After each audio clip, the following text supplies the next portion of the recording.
जिस इनकलाब का नारा महराजुद्दीन मलिक ने इलेक्शन से पहले दिया था, ऐसा लगता है कि ये एक ख्याली पुलाव था। जो लोगों ने सपने में पुलाव खाया, मगर जब आंखें खोली उसके बाद न पुलाव दिखा न थाली दिखी। आज मेरे साथ एक्सक्लूसिव बातचीत करने के लिए महराजुद्दीन मलिक हैं। इलेक्शन से पहले इनकलाब का नारा जब इन्होंने दिया तो इन्होंने ये कहा कि स्कूल ठीक होंगे, अस्पताल ठीक होंगे, अस्पतालों में डॉक्टर बैठेंगे, पानी होगा और आपको मुफ्त बिजली भी दी जाएगी। मगर आज आपको महराजुद्दीन मलिक या तो सड़क में कहीं क्रैश बैरियर उखाड़ते हुए दिखाई देंगे या किसी के साथ कोई नोक-झोंक या गाली गलौज। महराज साहब, लोगों ने उम्मीद तो किसी और चीज की थी, आप ये गाली गलौज या कोई क्रैश बैरियर उखाड़ रहे हैं, ये क्या है?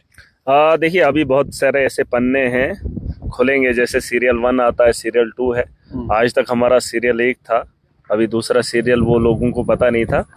किताब के पन्ने खाली थे, उन्हें लिखा नहीं गया था, अब लिखना शुरू कर दिए हैं। जो जो चीज़ें जिस तर्ज पे ठीक हो सकती है उस तर्ज पे उसको ठीक करेंगे। देखिए, मैं एक चीज़ आपको बताना चाहूँगा, टेक्नोलॉजी जो है रोज़ बरोज़ उसमें कुछ न कुछ नया होता है। अगर आप नया नहीं करेंगे तो आपको बेहतर कुछ नहीं दिखेगा। पुरानी गाड़ी आप चला नहीं सकते, क्योंकि पुराने दौर में भी बसेस थी, लेकिन आज वाली बसेस में थोड़ा फील अलग आ रहा है। पुरानी गाड़ी महिंद्रा की अलग थी, लेकिन आज वाली महिंद्रा थोड़ी सी अलग है ना। तो उसमें थोड़ा सा एडिशन करना पड़ता है, और कुछ चीज़ें जी उस वक्त वही ज़रूरत थी, और आज अगर इस चीज़ की ज़रूरत है तो इसमें आपको देखेगा कुछ नया बहुत नहीं महाराज साहब, मगर अस्पताल में डॉक्टर तो है ही नहीं, स्कूल में मास्टर है ही नहीं, बिजली यहाँ पे है ही नहीं। यही 3 मुद्दे लेके लोगों ने आपको वोट दिया।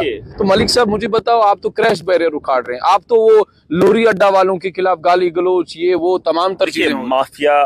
माफिया अगर आप देखेंगे, आप माफिया की रोकने की शुरुआत हो चुकी है। क्रश बैरियर जो नहीं लगा रहा था वो भी माफिया है, क्योंकि जो कानून में रहकर कानून का उल्लंघन करता है उसे मैं माफिया कहता हूँ। और जो कानून को अच्छे से जानता है और उसे तोड़कर जो है मरोड़ कर फिर वहां से निकल जाता है, उस माफिया को भी ठीक करूंगा। जब माफिया ठीक होगा तो जमीनी सतह पर काम अच्छा होगा। क्रैश बैरियर को तोड़ना, क्योंकि वही लोग जो है मेरे स्कूल को बेहतर नहीं बनाते हैं। जो ठेकेदार लोग हैं उनको बताया कुछ जाता है, किया कुछ जाता है, और उनके साथ मिलावस ब्यूरोक्रेट होता है। और वो ब्यूरोक्रेट जब अपनी तानाशाही पे आता है, उसको पता है, जब इन्होंने मुझे किसी ने सड़क पे नहीं पूछा, जब मुझे किसी ने स्कूल की बिल्डिंग बनाते हुए मुझे सवाल नहीं किया, तो ये लोग तो गए गुजरे हैं, इनकी वकालत कौन करेगा। अब नए तर्ज पे सियासत होगी, उन लोगों को हमने दफन कर दिया है। एक नए उरूज पे सियासत आपको दिखेगी, माफिया को रोक कर आपके स्कूल आपको बेहतर महराज करके देगा। और नए तर्ज पे देखिए, हमें अब 1-2 कमरों की जरूरत नहीं है, अब गवर्नमेंट मिडिल स्कूल जो है बेहतर इंफ्रास्ट्रक्चर आपको दिखेंगे, क्योंकि उस तर्ज पे काम करना बड़ा इंपॉर्टेंट रहेगा। वक्त लगेगा, साल लगे, 2 साल लगे। देखिए, दिल्ली के अंदर हमने 5 साल के अंदर एजुकेशन सिस्टम को बदल दिया, लेकिन जम्मू कश्मीर में उमर अब्दुल्ला साहब की सरकार है, हम अलायंस का हिस्सा है। मैं एक आदमी हूँ, मैं अपनी पूरी ताकत से एजुकेशन के सिस्टम पे बात रखूंगा।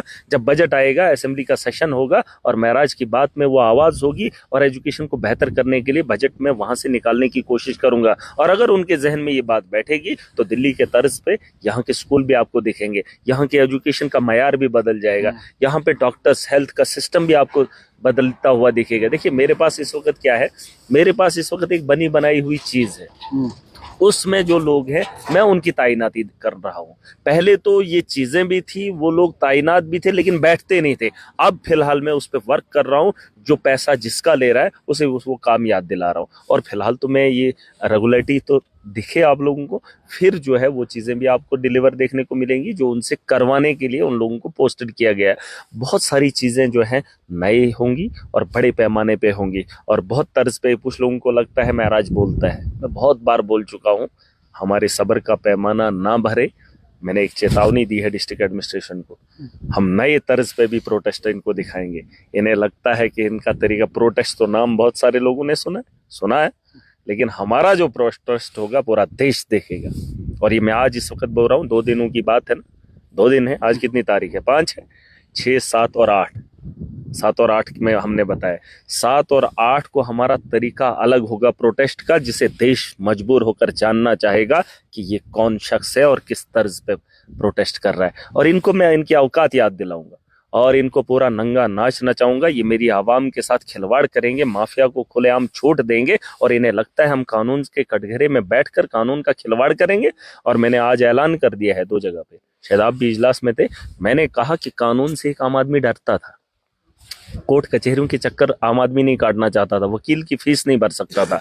आज मैंने लोगों को खुलेआम कहा है मेरे पास पैसा है मेरे पास, और वकील महराज देगा, आप सबूत इकट्ठे करो, और उन लोगों के खिलाफ अगर आपको कार्रवाई चाहिए कटघरे में महराज उनको आपके सामने खड़ा करके देगा और इंसाफ करके दूंगा, वो पैसा महराज भरेगा।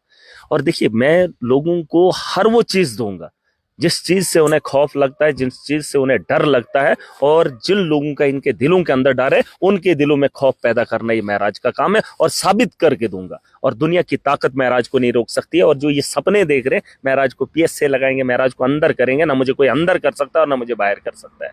महराज अपनी बेबाकी की वजह से माना जाता है, मैं अपनी ईमानदारी से माना जाता हूं, और अपनी ईमानदारी के दम पर इन लोगों को चोरी करने से रोक रहा हूं। महराज साहब, जिस तरीके से आपने वहां लोरी अड्डा वालों के खिलाफ या जो ठेकेदार वहां पे थे उनके खिलाफ वो गाली गलौज वगैरह, वो ताम झाम, आपने सारे लोग आपके साथ थे, वो ड्राइवर्स आपके साथ, आप एडमिनिस्ट्रेशन को भी लिख सकते थे। जरूरी कोई गाली गलौज था? जरूरी थोड़ी आपने जो लैंग्वेज यूज की है उसमें वो जजता है आपको? आप एक मेंबर लेजिस्लेटिव असेंबली, मैं क्या हूँ मेंबर लेजिस्लेटिव असेंबली, किसके लिए हूँ? लोगों के लिए। तो लोगों के, जब लोगों के काम ये करते ही नहीं, ये लोगों के काम करते हैं। कितनी एप्लीकेशनें जाती हैं?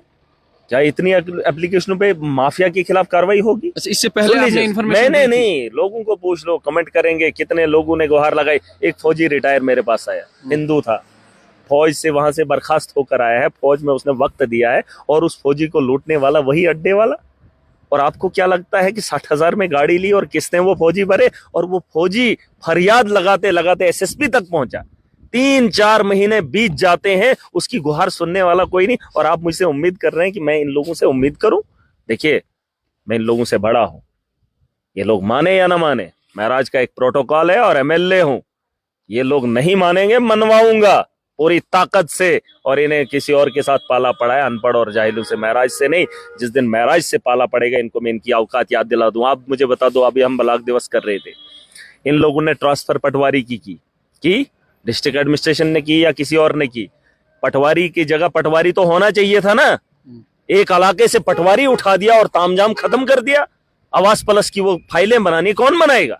क्या एडमिनिस्ट्रेशन को इसकी खबर नहीं होनी चाहिए? और पटवारी को ट्रांसफर करने से पहले 100 बार क्यों नहीं सोचा? एक नायब तहसीलदार को अगर सेक्रेटरीट में ऑर्डर निकाला तो क्या उस सेक्रेटरीट के मुलाजिम को इस बात का एहसास नहीं है कि ये जिस जगह पे तैनात था वहां लोग बसा करते हैं? ये इनका तर्ज मुझे अच्छा नहीं लगता है। माना कि ये कुर्सियों पे बैठे, चाहे वो डिस्ट्रिक्ट की कुर्सी हो या सेक्रेटरीट की कुर्सी हो, इनको ये एहसास होना चाहिए कि लोगों की जरूरियात पे काम करने वाले की जरूरत है। ये पैसा लेकर किसी का ट्रांसफर किसी के कहने पे किसी की मर्जी से करेंगे? उससे पहले वहां पे तैनाती होनी चाहिए। मुझे उस सिस्टम को ठीक करना है और बड़े पैमाने पे करूंगा। इन लोगों को इनकी औकात याद दिला दूंगा। लोगों की दरखास्तों पर आज तक किसी ब्यूरोक्रेट ने इंसाफ नहीं किया, आज तक नहीं किया। और उस फौजी की बात इसलिए दोहरा रहा हूं क्योंकि उसी आदमी ने उसे लूटा है। और पता नहीं कितनी गाड़ियों को, ये जो इलेक्शन में गाड़ियां लगती हैं, पता है आपको? आरटीओ के थ्रू जो गाड़ियां हायर होती हैं, प्राइवेट गाड़ियां, ड्राइवर्स रो रहे हैं, वो कह रहे हैं कि हमें और उस पैसे का सारा तामझाम देखूंगा मैं। और कई जगह पर इसका नाम भी आता है, इसने अपने एंड से जो है आरटीओ को गाड़ियां दी हैं, और शायद में भी वो पैसा उसने खाया है, और जिसकी वजह से आज भी ड्राइवर दर है। और ऐसे माफिया को मैं पनपने दूंगा डिस्ट्रिक्ट की एडमिनिस्ट्रेशन के अंदर। और जो डिस्ट्रिक्ट महराज का है, ये किसी के बाप का नहीं है डिस्ट्रिक्ट। किसी एडमिनिस्ट्रेटर को लगता है मैं यहाँ का खिलाड़ी हूँ, खिलाड़ी एक ही है, वो है मैं महराज, इलेक्टेड हूँ। ये मेरा डिस्ट्रिक्ट है, मेरे डिस्ट्रिक्ट के अंदर तुम बाहर से आकर मेरे डिस्ट्रिक्ट को लूट कर लेके जाओगे, और मैं हाथ पे हाथ धरा देखकर तमाशा देखूं? तमाशा महराज नहीं देखेगा। अगर तुमने आवाम का तमाशा बनाया, उससे ज्यादा तमाशा तुम्हारा बनाऊंगा। और ये इनको लगता है यहाँ पे बात करेगा, यहाँ ये नाले के सामने आप सुन रहे हैं ना, इस आवाज को दुनिया तो देख रही है, लेकिन यही आवाज, इसी ताकत से वो आवाज ऐवान में गूंजेगी। और सिर्फ यहाँ जम्मू कश्मीर के नहीं, वक्त आएगा देश के बड़े ऐवान से ये फैसले होंगे। महराज साहब, आपने जिस पार्टी का समर्थन दिया, आप नेशनल कॉन्फ्रेंस को आपने समर्थन दिया, मुझे ये बताओ कि नेशनल कॉन्फ्रेंस के मैनिफेस्टो में 12 गैस सिलेंडर थे, 200 यूनिट बिजली मुफ्त देने का वादा उन्होंने किया है। तो अगर ये तमाम चीजें नेशनल कॉन्फ्रेंस नहीं दे पाएगी तो क्या इसी मजबूती के साथ, इसी दमखम के साथ आप वहां आवाज? हाँ, ये तो लोगों के साथ किया हुआ वादा है, हम याद दिलाएंगे, क्यों नहीं। हम सरकार का हिस्सा है और हम बताएंगे सरकार, अगर मैं उसका समर्थन कर रहा हूं इसी वजह से, लोगों के साथ किए गए वादे हैं। 12 सिलेंडर, उसके बाद 200 यूनिट बिजली फ्री, लोगों की जरूरियात की चीजें। उन्होंने बताया कि अब मीटर लगाना पड़ेगा। सुन लीजिए, नहीं मीटर लगाएं या ना लगाएं, 200 यूनिट वो तो उस पर बात करेंगे, वो तो उससे हम बात करेंगे। हम बात करेंगे और जो चीजें होंगी उस पर वर्कआउट होगा। और मार्च से उन्होंने कहा है कि वो लागू करेंगे, करना पड़ेगा भाई साहब। 200 यूनिट आम आदमी नहीं जलाता है, बीपीएल कैटेगरी के तर्ज पे फिलहाल 200 यूनिट फ्री कर, मुझे लगता है उन लोगों को फ्री देना चाहिए। जब दिल्ली जैसी राजधानी के अंदर वहां के लोगों को जीरो बिजली का बिल आ रहा है, इतनी बड़े बड़े फ्लैट हैं, उन लोगों को अगर बिजली का बिल जीरो आता है तो हमारे लोगों के यहाँ तो पहाड़ी इलाकों में सबका जीरो होना चाहिए, चाहे अमीर है या गरीब है। ये हमारा हक है। और वैसे भी बिजली अगर मीटर लगे या ना लगे, बिजली तो फ्री होना हमारा बनता है, हक बनता है। और महराज इसकी लड़ाई लड़ेगा। कहता है जनाब में सबसे ज्यादा पैदावार हो रही है, पैदावार इसलिए नहीं कि हमारे सबसे ज्यादा कटौती, उसके अलावा 24 घंटे की बात करूंगा।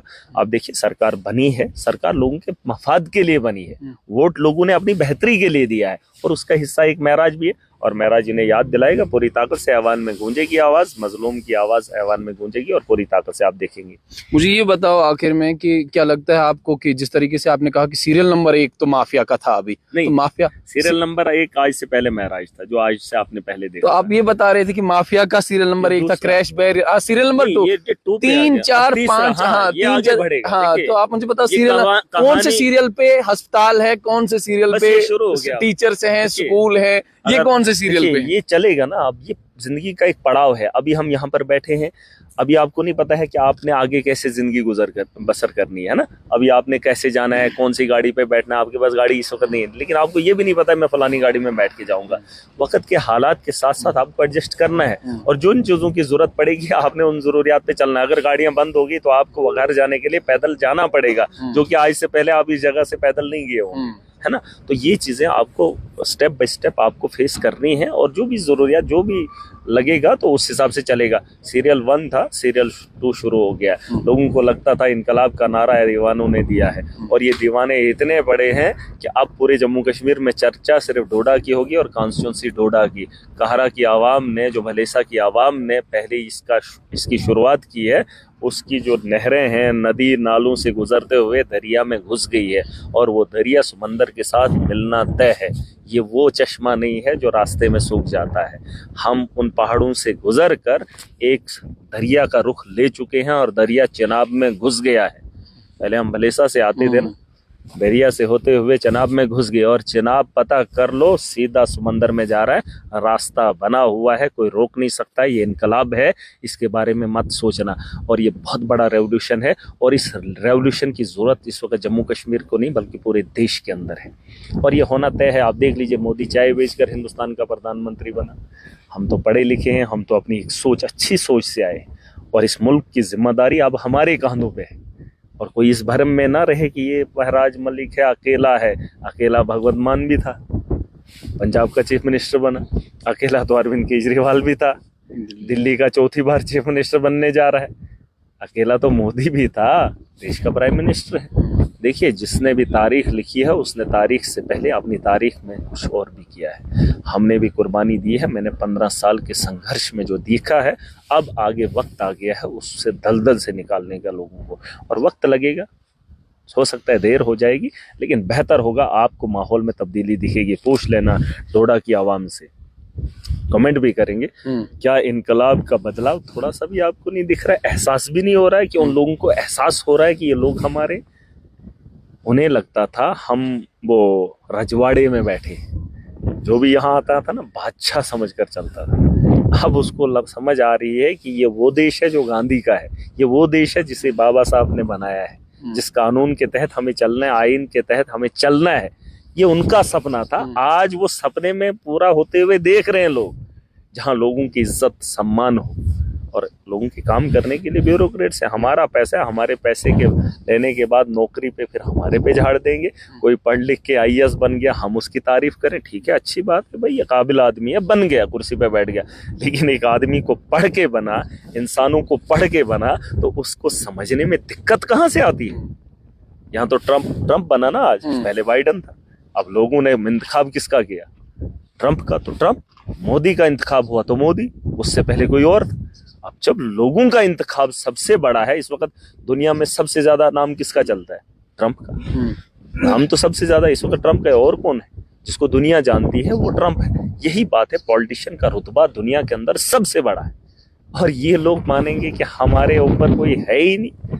देखिए, मुझे कोई ट्रांसफर नहीं कर सकता है, लेकिन चाहे आईएएस है, आईपीएस है, कुछ भी है, उसको ट्रांसफर कर की जा सकती है, ठीक है। लेकिन महराज को हटाने वाला कोई भी नहीं है, अपनी मर्जी से है और आवाम की बेहतरी, इस मुल्क की बेहतरी का बहुत बड़ा योगदान देंगे। चलिए, बहुत बहुत शुक्रिया। महराजुद्दीन मलिक हमारे साथ बातचीत करने के लिए मौजूद थे, जिन्होंने साफ तौर पे कहा कि डोडा की आवाम बेहतर जानती होगी क्या इनकलाब आया है या नहीं, मगर फिलहाल जहां तक हमारा भी नॉलेज है, जो इल्म हमारे पास भी है, उसके मुताबिक लगभग 28-20 एमएलए, 28 से 30 एमएलए जो जम्मू संभाग से हैं, उन तमाम एमएलएज में से एक वाहिद एमएलए महराजुद्दीन मलिक हैं, जो आज लगभग अपनी कॉन्स्टिट्यूंसी में घूम फिर रहे हैं और उसके बाद पब्लिक दरबार भी कर रहे हैं। आपके क्या कुछ ख्यालात हैं महराजुद्दीन मलिक पे, जरूर बताएं।